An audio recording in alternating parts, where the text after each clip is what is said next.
اور رب تعالیٰ نے قرآن مجید میں اس حقیقت کا بیان کیا، فرمایا بَلِ مولاکم، فرمایا بلکہ اللہ تمہارا مولا ہے، وَهُوَ خَيْرُ النَّاصِرِينَ، اور وہ بہترین مددگار ہے۔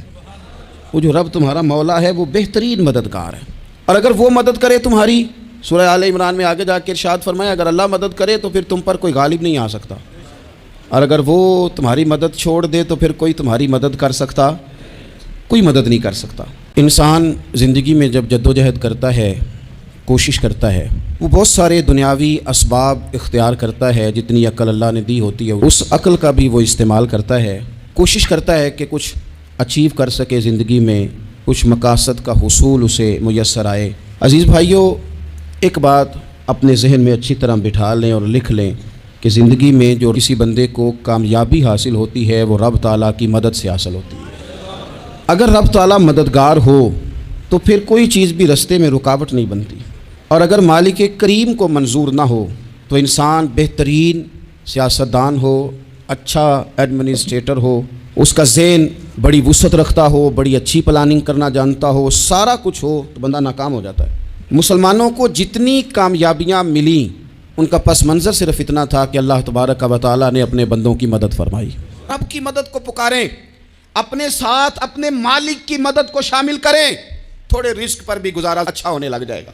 سارے لوگ آپ کو گرانے کی تدبیریں کر رہے ہوں گے اور مالک آپ کو عزتیں عطا فرما دے گا، اس کی بارگاہ سے حکمت کا تقاضا اور ہو جائے گا۔ ہم نے ساری زندگی لوگوں کو راضی کرنے میں گزار دی، ساری زندگی بڑھاپا آ گیا بچوں کو پالتے، اور بچوں نے آخری عمر میں کہہ دیا ابا اگر کوئی ڈھب کا کام کر لیتے تو آج ہمارے دن بھی پھر نہ جاتے۔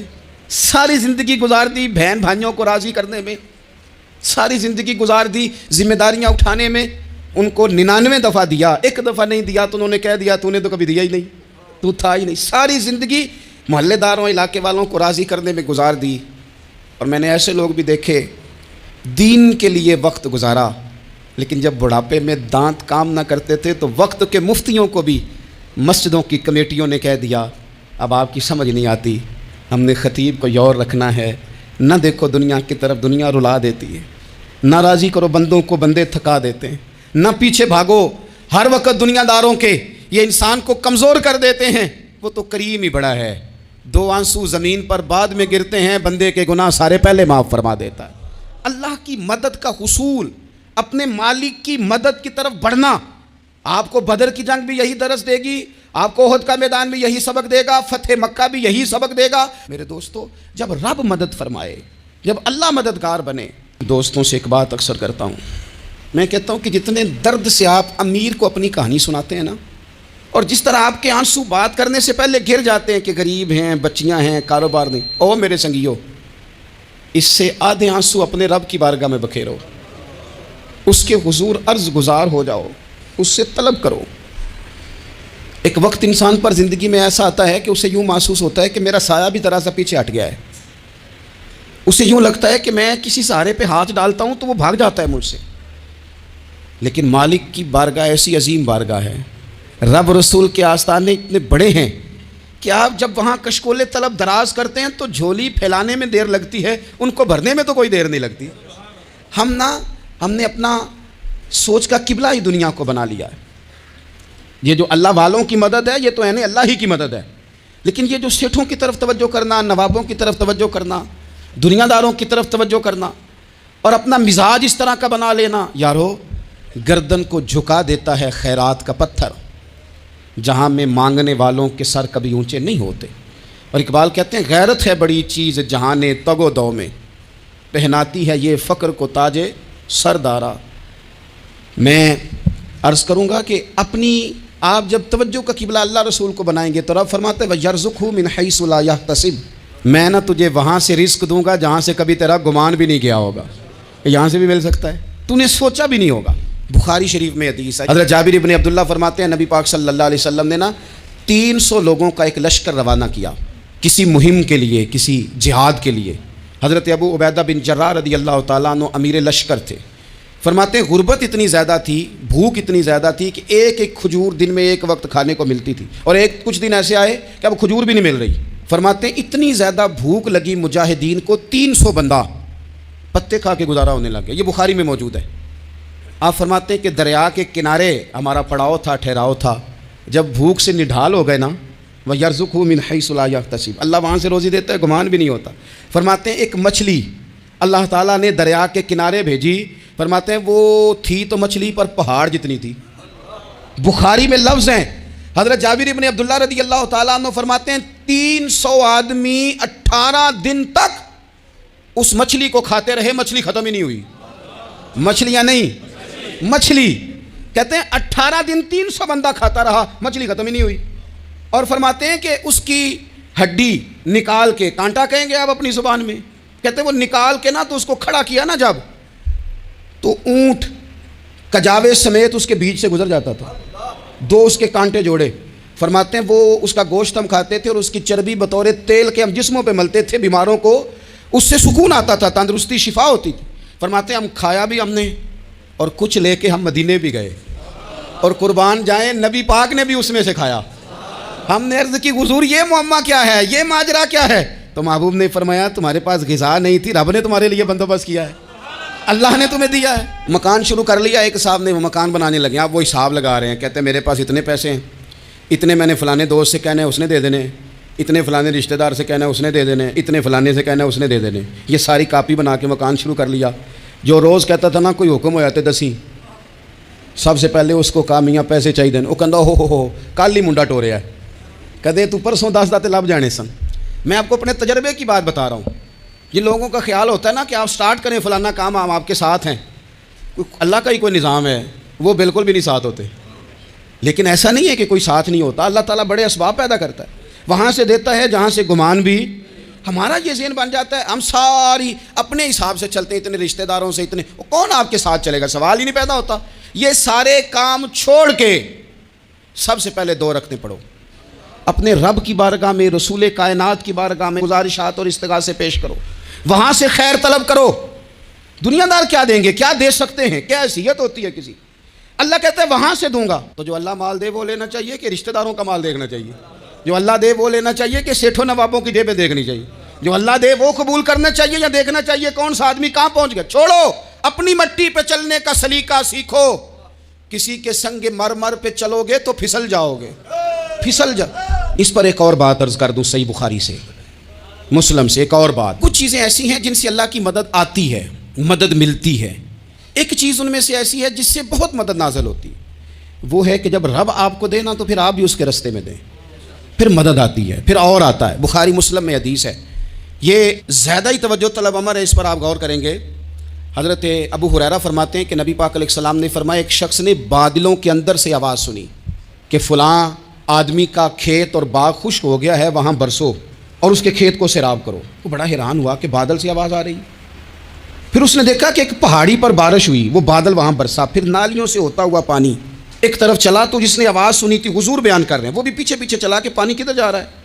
اس نے جا کے دیکھا کہ ایک مقام پہ ایک باغ کو وہ پانی لگ رہا ہے اور ایک آدمی وہ پانی لگا رہا ہے۔ اس نے اس سے پوچھا تیرا نام کیا ہے؟ اس نے کہا کیوں؟ کہنے لگا بتا نا۔ اس نے نام بتایا تو کہنے لگا یہی تو وہ نام ہے جو میں نے بادلوں کے اندر سے سنا ہے کہ فلاں کے کھیت کو پانی دے دو۔ اس نے کہا یار تو کیا عمل کرتا ہے کہ اسپیشل تیرے لیے بارش برسے؟ یہ بخاری پڑھ رہا ہوں، سیاستہ سے حدیث عرض کر رہا ہوں۔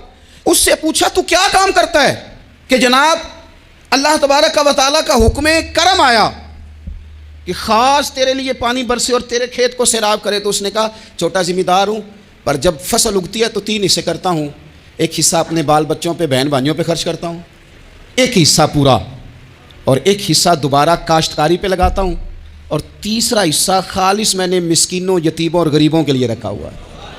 وہ جو تیسرا حصہ، اللہ کرے آپ سمجھیں، وہ رب کے بندوں پہ تیسرا حصہ خرچ کرتا ہے نا، تو کریم مالک نے فرمایا جہاں سے غریب کا حصہ جاتا ہے وہ کھیت خشک نہیں رہنا چاہیے، وہ جہاں سے مسکین روٹی کھاتے ہیں وہ خشک نہ رہے، جہاں سے یتیموں کو کچھ آتا ہے کہیں اس کی فصل رہ نہ جائے۔ میں اور آپ بھی اگر اپنے مال میں مسکینوں، یتیموں، غریبوں کے حصے رکھ لیں گے تو فصلیں خشک نہیں رہیں گی، ان کے اندر تازگی آئے گی، نور آئے گا، کرم آئے، خاص کر خدا کی رحمت برسے گی۔ مدد اللہ سے چاہیں، اپنی توجہات کا مرکز رب رسول کی ذات کو بنائیں، پھر آپ محسوس کریں گے کہ بڑی جلدی اللہ تعالیٰ کی مدد آنے لگی ہے۔ کبھی آپ صرف کہہ دیں نا میرا رب میرے ساتھ ہے، اس لفظ میں اتنی طاقت ہے کہ دشمن ویسے زیر ہو جاتا ہے۔ زندگی میں کسی سے بھی لڑائی ہو، اچھی طرح سوچ لیں کہ اللہ اس طرف ہے یا اس طرف ہے، اگر آپ زیادتی پہ ہیں تو پھر رب مظلوم کی جانب ہے. اگر اللہ کی مدد آپ کے ساتھ ہے تو دنیا کی کوئی طاقت آپ کو گرا نہیں سکتی. اور اگر آپ مظلوم کے مقابلے میں ظالم بن کے آپ کھڑے ہو گئے ہیں اور آپ نے رویہ وہ اختیار کیا ہے کہ جس میں مدد نہیں آئے گی، تو پھر یاد رکھ لیں کہ آپ کوئی بھی ہیں، کہاں بھی ہیں، آپ کمزور ہیں. طاقتور تھے ابتدائے اسلام میں، ظاہری طاقت تھی کفار مکہ کے پاس، وہ ڈنڈوں سے مارتے تھے غریبوں کو، ان کے ہاتھوں میں ڈنڈے تھے، اور خدائی طاقت ان مظلوموں کے ساتھ تھی. بدر کی جنگ بھی اور فتح مکہ بھی رمضان المبارک میں ہوا ہے. میں دونوں پر غور کر رہا تھا تو ایک نیا مضمون میرے ذہن میں آنے لگا. بدر کی جو جنگ ہے اس میں بھی ایک عجیب انقلاب آیا ہے کہ 313 نے 1000 سے مقابلہ کیا، اور جن 1000 سے مقابلہ کیا وہ اسلحے سے لیس تھے، اور یہ جو 313 ہیں ان کے پاس 6 زرہیں، 8 تلواریں، چند گھوڑے. لیکن اللہ نے کامیابی دی تو خود رب نے بیان کیا کس طرح دی. فرمایا وَلَقَدْ نَصَرَكُمُ اللَّهُ بِبَدْرٍ وَأَنْتُمْ أَذِلَّةٌ. وہ کامیابی اس طرح ملی ہے کہ رب نے تمہاری مدد کی تھی، تم تو کمزور تھے، اللہ نے بدر میں تمہاری مدد کی، تم جیت گئے. وَلَقَدْ نَصَرَكُمُ اللَّهُ بِبَدْرٍ وَأَنْتُمْ أَذِلَّةٌ. اللہ نے بدر میں تمہاری مدد کی، تم تو کمزور تھے. پھر فتح مکہ نصیب ہوئی تو اس میں بھی بہترین منصوبہ بندی نبی پاک علیہ السلام نے فرمائی، بہترین حکمت عملی حضور نے اپنائی. حضرت مریم کو کٹہرے میں کھڑا کر کے کہا بچہ کس کا ہے؟ تو پھر خدا بندوبست جب کرے، اللہ جب مددگار ہو، تو پھر حضرت مریم کی گواہی درختوں سے نہیں دلوائی، اس نے پتوں سے نہیں دلوائی، پھر فرشتے نہیں بھیجے. حضرت مریم کہنے لگی مجھ سے نہ پوچھو، وہ جو پنگوڑے میں ہے اسی سے پوچھ لو، ان سے پوچھو نا، وہ کون ہے پوچھ لو، ان سے کر لو سوال. انہوں نے کہا پنگوڑے میں چند دنوں کا بچہ یہ جواب دے گا؟ مددگار تھا رب. ان کی برات کا اعلان کرنا تھا مالک نے، اور جب مالک اعلان کر دے، جب مالک تیری صفائی دینا چاہے، جب مالک تجھے دنیا کے سامنے نکھارنا چاہے، تو پنگوڑے میں لیٹے حضرت عیسیٰ بول کے کہنے لگے انی عبداللہ آتانی الکتاب.